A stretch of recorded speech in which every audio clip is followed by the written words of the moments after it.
বন্ধুরা দেখুন, যে টাইলস আছে, টাইলসে যখন ইলেকট্রিকের ড্রিল করবে, ড্রিল করতে গেলে সবসময় এই মধ্যেখানে, আমার আগের ভিডিও গেছে, এই মধ্যেখানে ফুটো করতে হবে।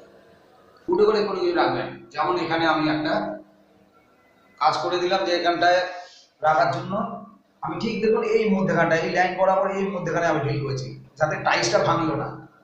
আমি যখন টাইলসের কাটিং কাজ করেছি, দেখুন কাটিং কাজ করেছি, দেখুন এখান থেকে পুরো কেটেছি। আর এই যে গোলটা দেখছে, এটাকে 4 টুকরো করেছি, পুরো গোল মার্বেল 4 টুকরো করেছি। 4 টুকরো করতে একটা এখানে কেটে, দেয়াল কেটে আমি ঢুকিয়ে দিলাম। এখানে একটা তাক হয়ে গেল, সুন্দর মতন তাক আছে জিনিস রাখার জন্য।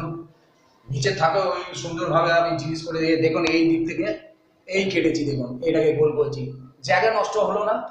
আপনার দেখবেন জিনিসটাও ভালো লাগলো, সুন্দরভাবে বসলো। এই দেখুন এই একটা লাইন করছি।